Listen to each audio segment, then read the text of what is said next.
Welcome back, and this time I'm reviewing Budo-Con, the martial spirit for the Sega Genesis. Now, before I start, let me just explain to you that this is the hardest fighting game you're ever going to play in your life.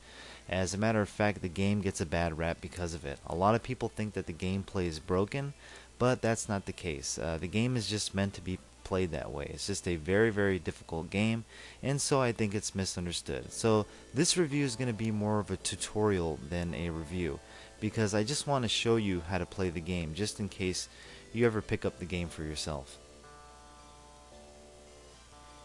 Okay, so in the beginning you get this short little story, and it's a simple story of, like, you're this guy who gets picked up by a Budo master, and he trains you so that you can enter into the tournament.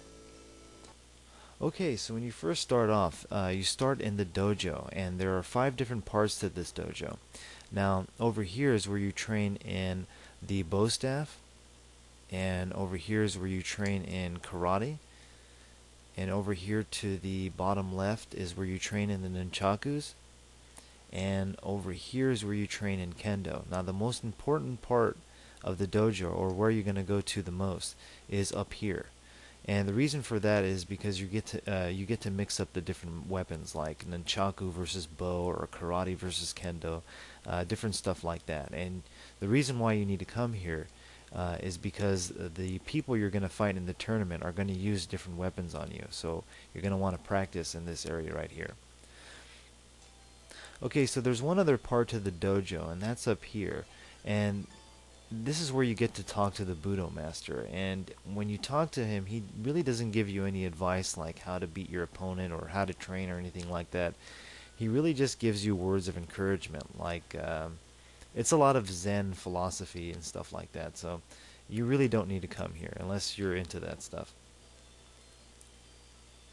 And once you're ready and you go to the tournament, there's this little cutscene here of you going to the tournament by train, which is a nice touch. So this is my first opponent. This is Goro Suzuki, and if you see his rank there, his rank is Shodan, and I'm going to show you what that means later. And he's going to use karate on me. Okay, so the game allows you to use 4 different weapons, and you can choose to fight empty-handed. You can use the kendo, bow, or the nunchaku. Now, if you look at the bottom of the labels, there are 4 blue dots, and those represent how many times you can use it. So if I use my karate once, I'll waste 1, and I will only have 3 left. So you're going to want to save your best weapons, like your kendo or your nunchaku, and your weakest weapons are going to be karate and bow.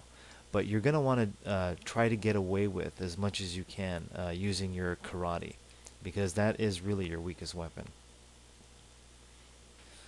Okay, so this is the gameplay here, and the best way I can describe it is that it's kind of like precision jumping and like a platformer or something, but only that it's in a fighting game. Every move you do has to be precise and calculated, so it offers a very good challenge.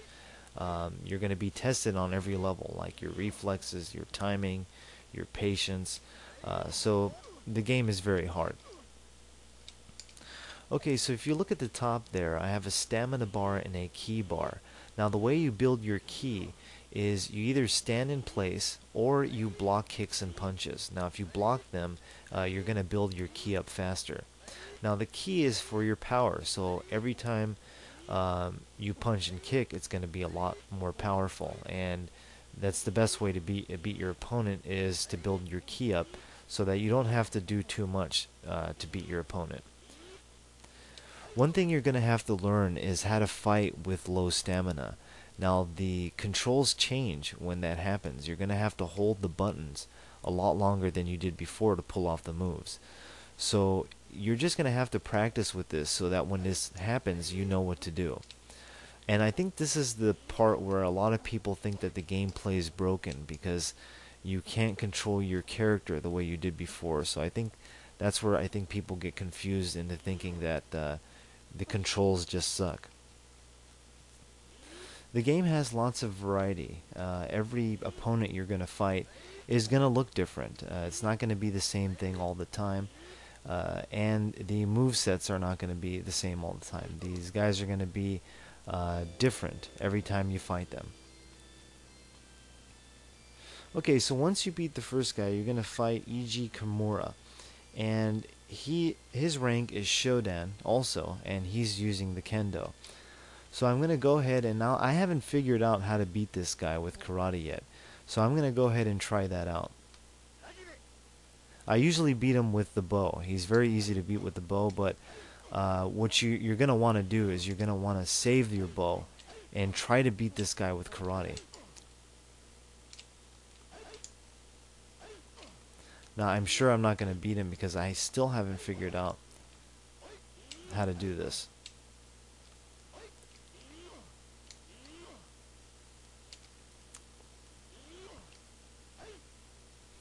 Okay, so once you lose against E.G. Kimura and you're convinced that you can't beat him, you might as well leave the tournament so you can figure out how to beat this guy. Okay, so I'm going to go back to the dojo, and I'm going to go over here.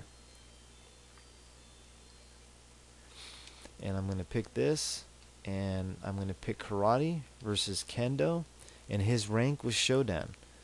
So this is how I'm going to train for the tournament most of the time. Okay, so you want to figure out the right movesets on how to beat this guy. And it's going to take you a while. For me right now, I have no idea where to even start. But eventually you're going to figure it out. And so that's how the gameplay is. And I know it's not going to be for everybody. I think most people are going to get frustrated with the game. But let me just tell you, there is a way to win. Okay, so that's my review slash tutorial for Budo-Con, the martial spirit. I hope you try the game out, give it a try yourself, especially if you're into very, very difficult games. Now, if you're not into difficult games, I would recommend you stay away from this game because you're most likely going to get very frustrated and you're just not going to ever come back to it because the game requires a lot of patience. But for me, I think it's worth it. I like the difficulty here. Every time you beat an opponent, it feels very good. Feels like you cracked the code. You feels like you did something. So I think it's a good game. I know not too many people will think the same, but it does offer a very good challenge for certain people out there. So that's my review, and thanks for watching.